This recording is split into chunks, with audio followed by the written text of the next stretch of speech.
Oh, we're back. Another episode. It's Friday, right? Actually, I got to do a podcast after this, too. It's Friday, 8 p.m.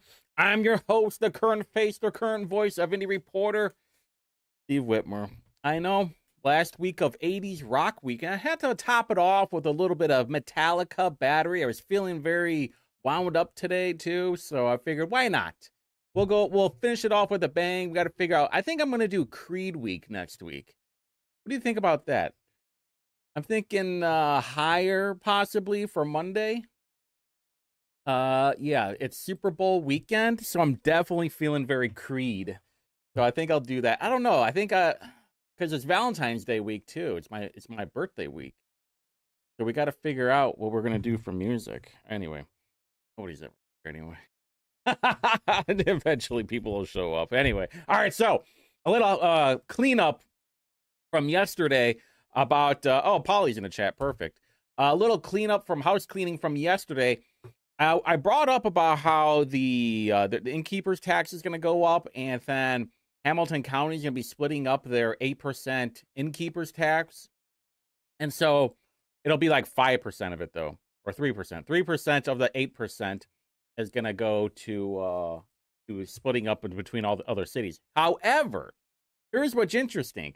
A couple of years ago, Hamilton County raised their innkeeper's tax from 5% to 8%. And Carmel was like, nah, we need more money than that. We need to have our own innkeeper's tax, just like New Haven. So they want their special power in the chat. Let's go. Special power, did you see who's endorsing the township merger bill? The chair of Marion County GOP, Natalie Goodwin. Because she works for the chamber now? Yeah, it's terrible. So anyway, so Hamilton County raised their innkeeper's tax from 5% to 8% back in 2024. It was effective January 1st, 2024. And then Sue Finkham and the guy from New Haven are like, hey, you know what? We want to have our own innkeeper's tax. We want to stack on top of it as well. And so they want to have their $5 per night added on top of that. Total crap. It's just like what we posted earlier. It's just like it's taxes on top of taxes on top of taxes. And who are the people that win out of all this? Because not us. We don't care about the convention center. Cool, things are going to be there. Why? Take Marion County, for example. I know in Hamilton County, it's not that big of a deal because you don't have to deal with all these drugged up hobos. But trust me, you will. What do I have to deal with? A bunch of cracked out bums harassing me for a Marlboro and $1? No, thank you. I'd rather not have that then. You guys can't even take care of the roads. All right, second thing is HB 1001. So Shockweiler and I guess a bunch of other people, they got a bunch of crap about this levelized billing that everybody was going to be forced to be on, and then they were going to be able to opt out of it. So I should have explained this a little bit better yesterday, or even explained it, but there were so many things to talk about. Levelized billing is basically what happens is that they take an average of how much your usage was the previous year. And they said, all right, this is about how much you're using every year. Say for example, how much usage is, so you're going to pay $200 a month because of the previous year. So you pay $200 a month, But if you use too much that year, they come back and say, oh, you used too much, time for a true up. And so that can be as one lump sum, or they can spread it out throughout the entire year, depending on the utility, of course. So why do I have a problem with levelized billing? Because I'm an adult. That's why. I am accountable for my own actions. So like a couple years ago, I left the water on in my backyard hose, and the hose blew up. So I had full water pressure hitting my backyard, completely flooded it, and I ended up having to pay like an extra $80 that month. My fault, okay? Accountability, consequences are my own. Whatever. I just don't want to be forced to be on something that, if I want to be on it, I'll opt into it. All right, let's make a deal. All right, so that's the house cleaning. No big deal. All right, there are two things. One is IGA did not put out the archive video for the local government of yesterday, so I couldn't even go back and watch it. So instead, I went back to Wednesday's meetings because where they had 42 bills and 9 committees, and I went back and I watched Education and Career Development and Judiciary and Senate. All right, so you wanted a private lake. It's true, you know, no diving though, okay? I might bring out the old kayak and then take myself a little stream. But you know what? The thing is, I do have a stream in my backyard. So I could go swimming if I wanted to. I'd probably catch something, of course. But that's why you wear protection, as they would say. All right, so real quick of what's going on with judiciary. Very fascinating stuff, to be honest with you. Even I have 2 videos to show you as well. Not from one from Judiciary and one from Senate Education. I actually fell asleep watching one of the watching Senate Education. It was that boring. But there were a couple of highlights from it. All right, so 1088 is real easy. Aaron Freeman, him and like Greg Taylor, Gray Zone Greg Taylor, they go in, they check out the codes and statutes and make sure there's any kind of cleanup, a little bit of clarification, as you would say. And that's what this bill is. No biggie. On to the next one. All right, HB 1035. I think all the parents out there will find this bill fascinating because what is the one thing that we hear about all the time as parents? It's, hey, you know what? I'd love to have my kid go out and ride his bike, but then if something happens, I'm going to get charged with neglect, right?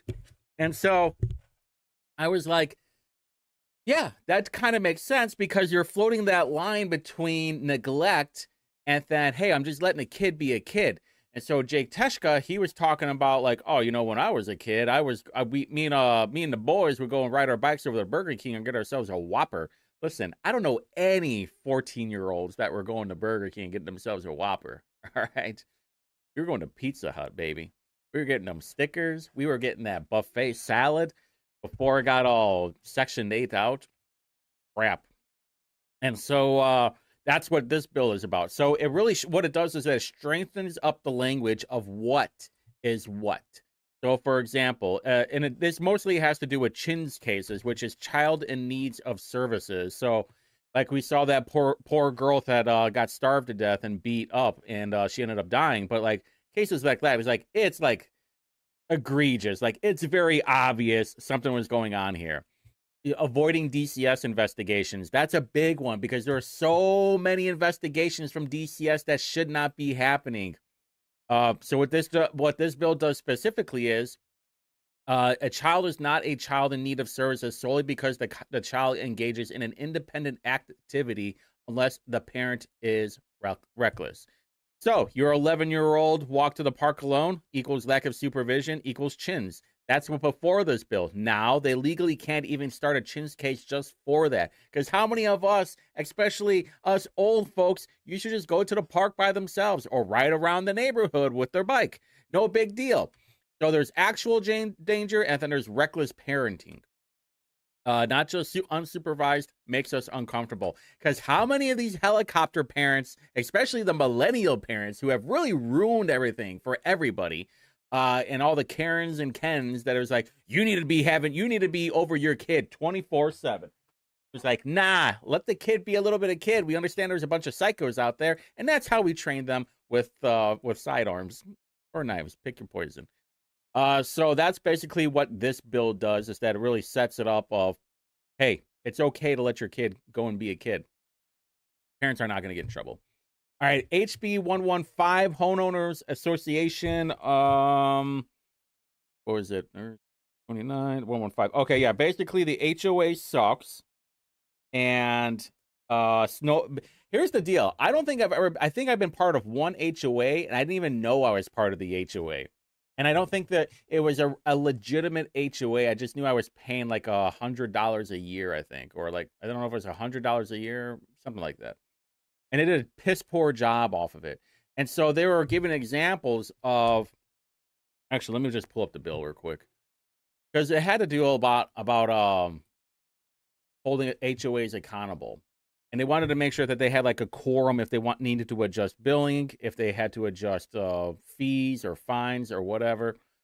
And they were just giving perfect examples of, hey, you know, we need to make sure that these HOAs have accountability. We're giving them the money, but they're not doing anything with it that they're supposed to. And they were giving examples of snow removal and park maintenance and light fixing and that kind of stuff.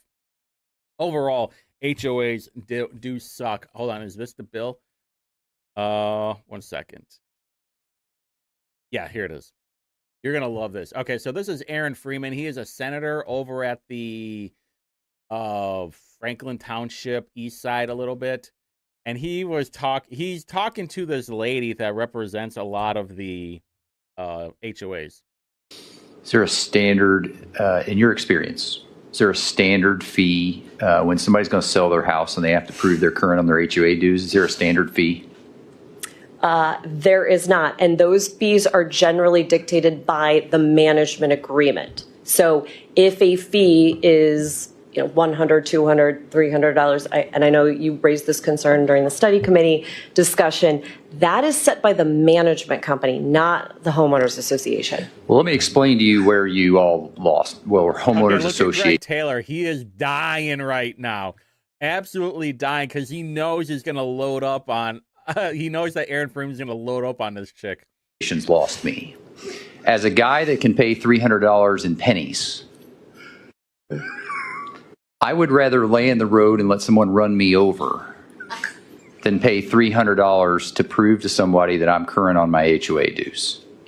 And by the way, I almost didn't sell a house in 2017, and I would have gone to court and paid every nickel to anybody, because when I produced the invoice from December of 2016 telling me to pay dues, and I produced to you a canceled check that tells me I paid that, there is no way under God's blue heaven that I was going to pay $300 for that.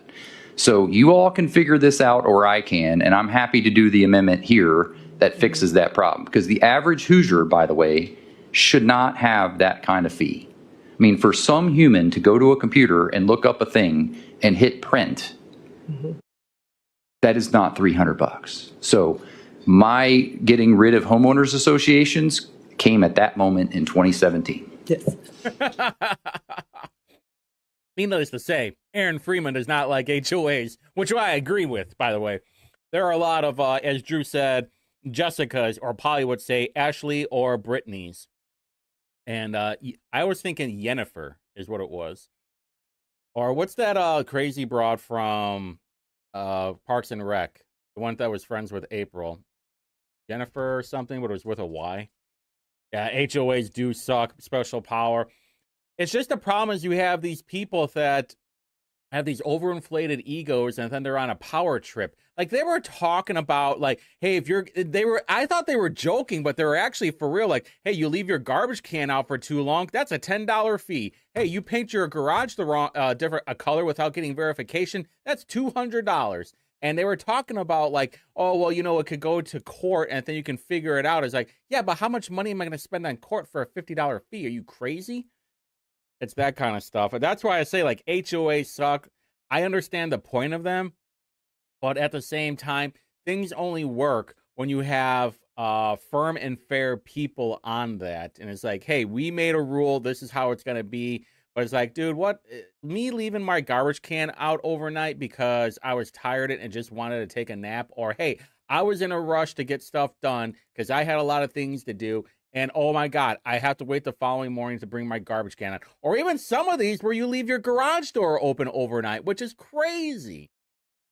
Yeah, there is just like a, I don't know, authoritarian way of doing it. And then they're just like, yeah, who cares? Where HOA is that for people control. Yeah. Dude, there was some person who gave a testimony and the HOA was telling them to demolish their house because like the builder that like they had built the foundation and then there was something lost in translation of like, all right, we're building up the house, but somehow didn't get approved by HOA and HOA was going to force them to demolish their house. I don't know what ended up happening. I just skipped through that part, but whatever. Yeah, yeah, exactly. You can't. I've seen where you can't have your trash bin stored visibly from the street, and also no parking boats. Oh my God, they brought that up too. Like you can't park on the street, and then you get fined. I'm like, what is the point of living in an HOA unless you're some kind of retired boomer? That's the only reason that I can even think about. And you have like 2 cars in a 3-car garage. I don't know. The whole thing was kind of wild. So anyway, that had to do with that. And then 1152 was also about homeowners association, and this was a bigger bill, a turducken bill, but in the bill, here's what I thought. This was probably that is common city. Yeah, it's so dumb. All right, so it was part 4 in the bill for childcare, and it had to do with, hey, the HOA can't prohibit somebody from having a daycare or childcare from their home. And the reason why that's prohibited is because you're going to have a bunch of cars on the driveway. You're going to have a bunch of kids going in and out. It creates a major safety liability. Also, the first thing that went through my head was, oh, we're going to have some Minneapolis kind of fake, bogus childcare, daycare stuff going on. That was my thought. And then like, what are the rules too for a childcare daycare? So, when I was starting to look into CCDF and like childcare daycare to see where they were in Indianapolis, that was one of the rules too. Like you have to have a playground. I don't know. There was like, I think it was like 400 square feet that you had to have at a minimum. It was something like that. And so I'm like, all right, well, then I'll be able to tell, this is where I was headed, is like, oh, if I want to do this investigation, I want to see if any of the playground equipment has been used or moved around. Is like, no, it's all like covered up with weeds and stuff. Like, I got a feeling something's going over there. At the same time, it's like, how's the HOA going to enforce something like that? Or will there be like, because there's a bunch of licensing with it as well. And do all childcare daycares have to have an outdoor recreation area? Oh, Ducky in the chat. Let's go. Man, we are so back. All right. So,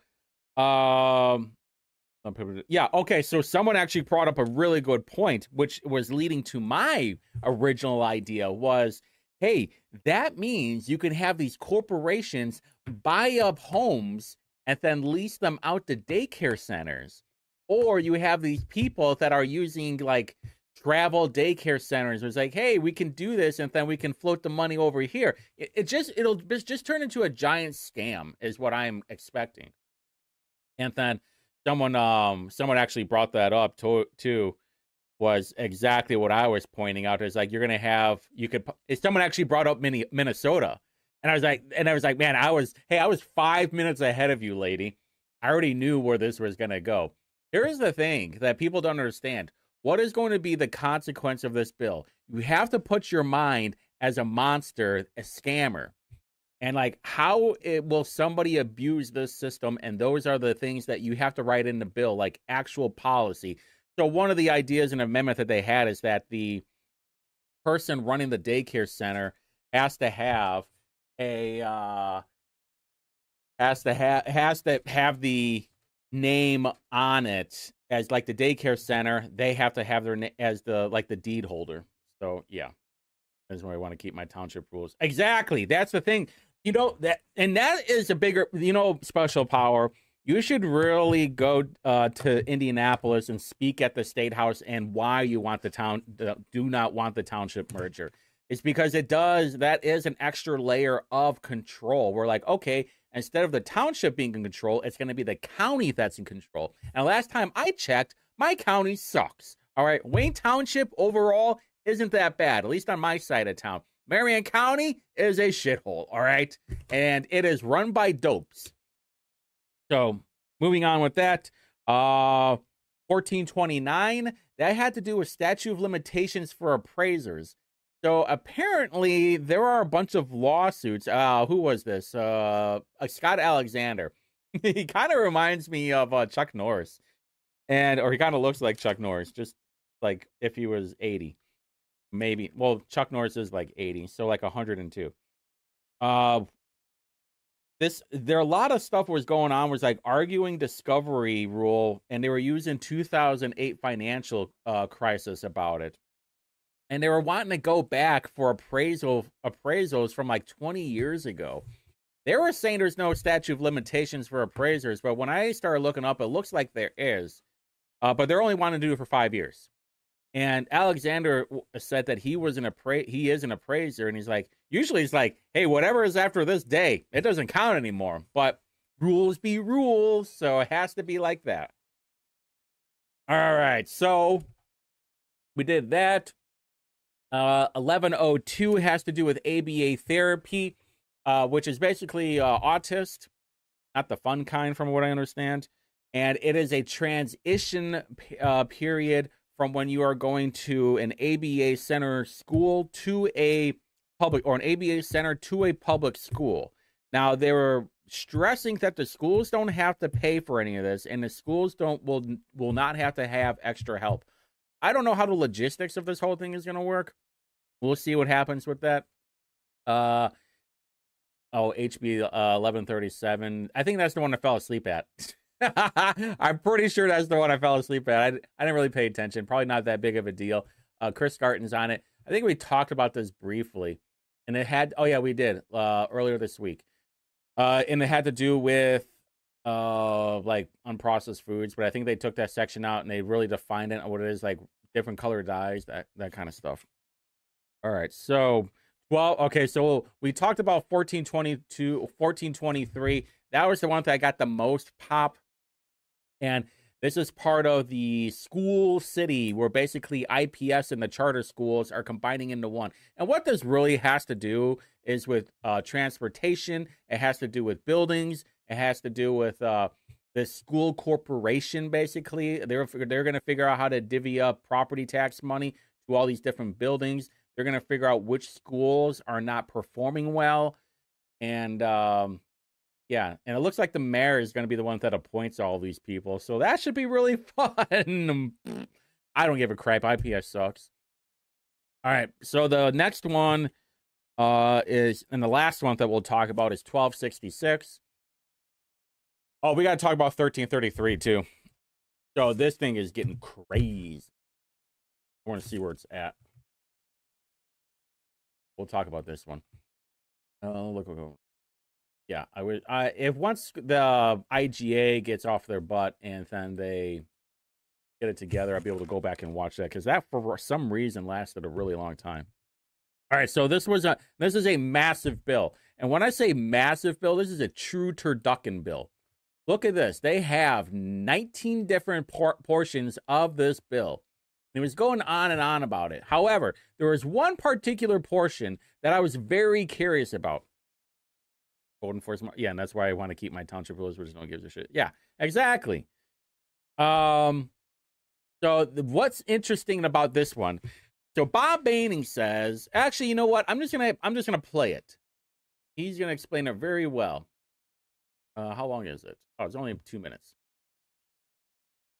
We've had a significant number of schools, I shouldn't say significant, a number of schools have come to state board seeking flexibility for a 4-day school week.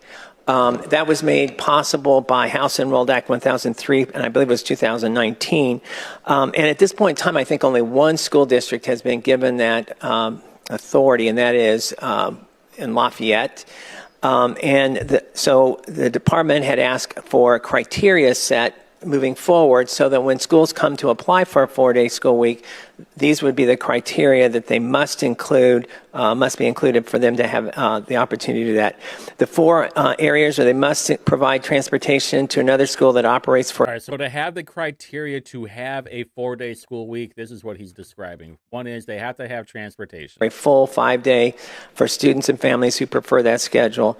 That's the Lafayette School District. The Vinton Elementary, I believe, is the one that operates 5 days, and students inside Lafayette then, or parents that want the 5-day option, have the option transporting their students to Vinton Elementary, which is a 5-day operating school. But that's one, they have to provide transportation to another school that operates for a 5 full days. Secondly, the school must be A-rated. The accountability metrics coming out will have the standards for that. Number 3, teachers at the school must have a starting salary of $45,000 or greater. Obviously, it is a priority for the General Assembly, and we felt it appropriate to include that in as a requirement. And then the 4th one, the school must provide remediation and enrichment opportunities on the 5th day so that the students aren't necessarily just dropped and left and parents have to figure out what to do. They have to have opportunities for remediation or enrichment. We've had a significant number of schools figured out. Basically, there's like 4 things that have to set up in criteria for them to have it. And what they were talking about is Lafayette Elementary School. They're the only school in Indiana that offer this. And this is where I'm a little bit confused because he was talking about opting in. And from what it sounds like, students actually opt in for a 4-day school week, which I thought was really interesting. And get Fridays off with a few exceptions for teachers who will have to report for professional development day. That's what it sounded like, but it's like, well, how would that work out? Because that means the teachers are going to have to stay there even longer and compared to where they were. All right, so I started looking into this a little bit because I was told there are they have to fulfill the 180 instructional days per school year. And so when I started looking into like how they're doing this, it's actually done by minutes instead. And I think in this article, they talk about it. Yeah. In this article, they talk about the shorter week means longer days. Schools will start each Monday through Thursday at 8 a.m. and students will be dismissed at 3:45. And all it adds up to 64,000 minutes of instruction for the year. More than 10,000 minutes above the state's minimum requirement. So basically, they're saying we're going to have some flexibility because this is a four-day school week. And we won't judge it off by days. We will judge it off minutes instead. And as long as you guys aren't failing out of class and make sure that everybody's passing, and we don't have a problems with transportation, you're keeping your great rating. And I think it also has like an option. It's like we have to make sure that the parents have a way of, hey, you have no school on Friday, so what's the deal? How is that whole thing going to get taken care of? So yeah, as long as that whole thing is taken care of, then no big deal. We'll see how this turns out, though. This is going to be a nightmare for a lot of parents. I can guarantee you that. There is no way this goes very smoothly. All right, so let's talk about 1333. This thing has just gotten wacky. It's going to get very interesting very soon because this was the data center. This was like a local controlled data center bill, basically. And what they tried to do with some cherry on top was like, hey, the 1% sales tax that you normally wouldn't have to pay, well, you wouldn't have to pay 7% sales tax, but what we'll do is that we'll take the 1% out of that 7% and you'll have to pay it, but that money will go into the local area. However, according to Indiana law, unless you buy things in Indiana, it's not going to apply. Unless you're going to check their receipts, I don't know. And also this has a lot to do with agriculture land. So Craig Haggard and Jake Teshka, they put out statements yesterday on their Facebook, which we reposted on Twitter and Facebook about it. And then today, Kendall Culp, the original bill writer, he had made a statement. And hold on, I want to show you guys this thing. This is actually kind of crazy because it was almost like, hey, it's not really my fault, my bad, but here we go. All right, here it is. This is from earlier today. He has like, as a result, okay, so he was talking about like how much farmland is being taken right now. So he authored legislation in 2023 to take inventory of Indiana's lost farmland. The results were astounding. Nearly 20,000 acres a year of Indiana farmland is lost to other uses and developments. If that trend continues, the average Hoosier will see a loss of 2.2 million acres during their lifetime. So they authored legislation in 25 and 26, which, by the way, I have to go back and check. I want to see the legislation. And to initiate a statewide farmland protection program. Unfortunately, both bills failed to advance. This year, tried to have a different approach. He wanted to incentivize development to move away from prime farmland, and this bill would protect 84% of our AG land. Currently, none is protected. As the bill began to move, I realized the unintended consequences. Here's the deal. You want to know who the unintended consequences was? Ed Soliday. Why? Because it kind of helps him with the data center stuff. Hey, he's probably saying, well, if we're going to use bad farmland, what we should do is just have the data centers have it. We'll have ourselves with a choice of bad and good soil, and we'll also have it where there are brownfields. And we'll make sure that the private equities and the nonprofits have government immunity if they want to have this under the right strict rules of brownfields. That's probably what happened. And since everybody is afraid of Ed Soliday, and even so far that he threatened the Portage mayor, saying, hey, "I'll make sure that you never see an extra dollar." Everybody's scared of this guy, except for me. He was mean mugging the crap out of me at that IMA event, but whatever. I thought he was just staring into nothingness. I thought he was just looking into my sweet brown eyes and saying, "Oh wow, look at this pretty sumbitch." So that's basically where we're at with 1333. It might get killed, be honest with you. It might get killed on the floor. Who could say? It should be interesting. We have, 3 more weeks until the end. Let's see what we got. 1, 2, 3. Yeah, we got basically 3 more weeks until the end of session.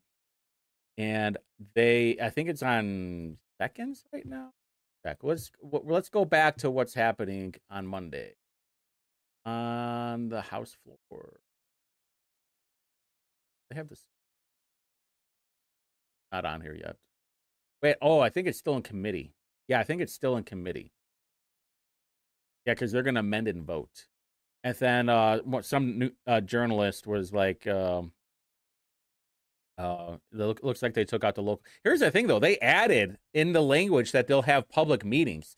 But the thing is, I think in this bill, like, the public meeting doesn't matter.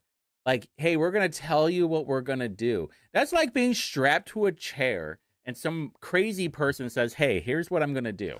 I'm going to rip out your fingernails. I'm going to cut off your toes. I'm going to give you a Joker smile. And you can't do anything about it. All you can do is sit there and scream. And that's basically what they're telling the local people. Hey, you know what? We're going to put these data centers on here, or utility solar, or maybe we'll just put a fancy exotic dancer club. Who could say? We call that adult ballet over in the Chicago region. And what happens is you can't do anything about it. I'm pretty sure of reading this bill properly. And that's where we're at with that. Did Senate set up their schedule yet? Wait. All right, they set it up. They must have been hearing me. What do we got? Local regulation. Oh, we already talked about that. And then those 3. Oh, the carbon. Wow. I can't wait to see what happens with that. There's got to be amendments coming into here. There is no way they are going to pass on putting any amendments in this thing. There's no way. This will go by fine. This will go by fine. Yeah, we'll get some really bad nurses in the very near future. I don't think anything happens with that. That's fine. 1088 is fine. Annexation will help with data centers. Permissible unsupervised activity. Oh yeah, that'll go through. That's the Chins case, right? Yeah. Okay. Yeah, that'll be fine. Some of these will go right through engrossment without any problems. 1150, and this is probably cleanup. Yeah. And I expect amendments on Monday for this carbon one. I'd be very surprised if there won't. This will be a long day on the House at 1:30 because we have 29 amendments for immigration matters. I expect more, by the way, coming into Monday. Everything else, I don't expect there to be any problems. I'm a little bit surprised on 258. I can't believe they just let that thing run through. Oh well, what are you gonna do? Anyway, I have to go record a podcast for KNS Radio, which will be live at 11, and I will be up in Chicago tomorrow. Depending what time, I don't know if I'll have a show tomorrow. I'll just put it that way. If I do, it'll be a surprise. And yeah, don't forget Indy Reporter 8 o'clock. Probably doing Creed Week. Yeah, we're gonna do Creed Week. I'm making an executive decision. We're doing Creed Week. Eat it or creed it. Love you guys. Bye.